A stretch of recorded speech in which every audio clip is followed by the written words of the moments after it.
आकाशवाणी इम्फाल निंगथौखोंजम सुनी न पाउ पाजरी।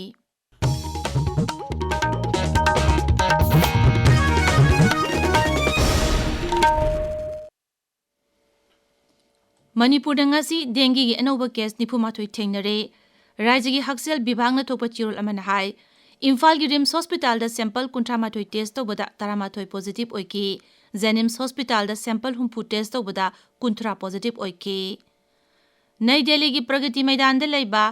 एम्फी थिएटर 1 दा चथरिबा निफुमरी सुबा इंडिया इंटरनेशनल ट्रेड फेयर लिसिंगनी कुनमंगा दा ngasi nubidang wairam Manipur day की थौरम पांगथोखरे थौरम अदुदा मणिपुर सरकार की टेक्सटाइल्स कमर्स एंड इंडस्ट्री की additional chief secretary Anurag Bajpai trade commerce and industry की डायरेक्टर युमनाम रोबिता सरुक याकी ngasi की थौरम अदुदा मणिपुर की कला संस्कृति की थौरम थांग ताना चिंगबा उतकी मणिपुर हैंडलूम अमसुंग टेक्सटाइल की पोथोक्सिंग की फैशन शो अमसु पांगथोखी मणिपुर सरकार की एनवायरनमेंट एंड क्लाइमेट चेंज विभाग की report अमगी मतुंगिना ngarang midang pung 3 tagi ngasi midang wairam pung 3 फाउबदा राज्य सिगी सेनापति जिला ख्वाइदगी इंबगी चांग असी 3.29 ओइखी उखरुल जिला इंबगी चांग 9.35 ओइखी इम्फाल वेस्ट अमसुंग कांगपोक्पी जिलादना मथंग चिना इंबगी चांग असी ख्वाइदगी नेमबदा 9.3 अमसुंग 9.8 ओइखी नुपी सिंग शक्ति पीबना नुपा नुपी अनिमक थोंग मानना चाखोटपा खुनाय अमा पोरकप ngamgani हाइना Manipur state commission for women की चेयरपर्सन थुमलिम तिनिंगफम मोनसांगना हाइरी इम्फाल की जीपी वुमेन कॉलेज की लाइब्रेरी हॉल दा combating gender based violence strategies for prevention and support हाइबे हिरमदा नोमुगी ओइबा पांगथोकिबा वर्कशॉप दा श्रीमती मोनसांगना मखा ताना हाइ नुपा सिंग नुपी सिंगबु हंथना येंगली हाइबगी वाखल थादोक्तुना नुपी सिंगदा शक्ति पीसी राज्य असिदसु ngasisu nupi singi matakta miyot minai chathabagi thokdok wathok kaya thokpagi pau taduna amadi uduna lakli asigumba kaya asigi matangda commission na thijilaba matung makha tana thoktanaba lokhot payaba thabak thorum kaya lokhatli masigi manung channa nupi amasung nupa animak chamanaba haklai masi ngak senduna thamgadabani haina miyamda ningthina khanganabagi damak workshop seminar amadi awareness na chingba kaya su pangthoktuna lakli हौरकलिबा मिरोलसिंगना gender based violence की इशूसिंगसु निंगथीना खंगबा अमदी असिगुम थौदोक कया असि मखा ताना थोक्तनबा होनबगी तंगाई फदबा लई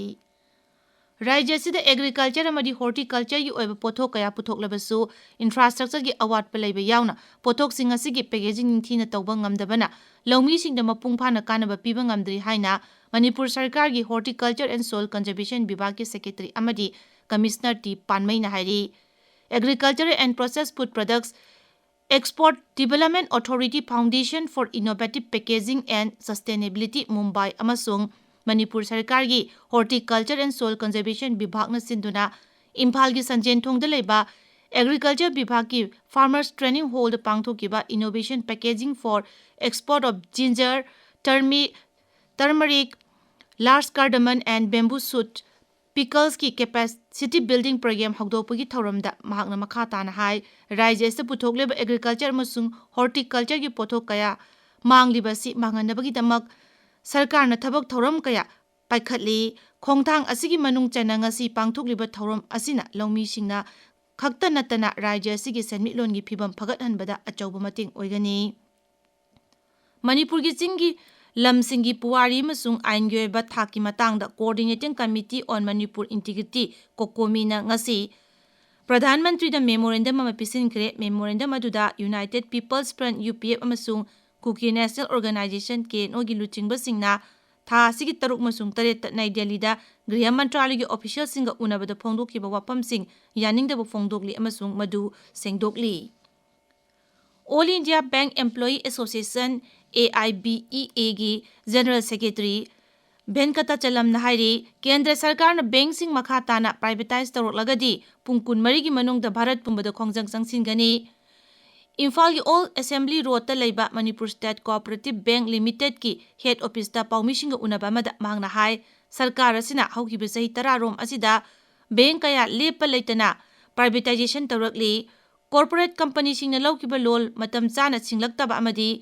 3 tyre structure थमदुना bank सिंग दा थादरकपा सेनफम की इंटरेस्ट का हेना वांखलकपना बैंक सिंग दा अवाबा कया मायुकनरी असिगुम फिबम असिना मणिपुर गुम्बा पिकलबा राज्य सिंग ददी सेल थुंगी अवाबा कया हेना मायुकनरी मांगना मखा ताना हाई हांगदुना लेरिबा फम सिंग मेंसिन गदबनी अमदी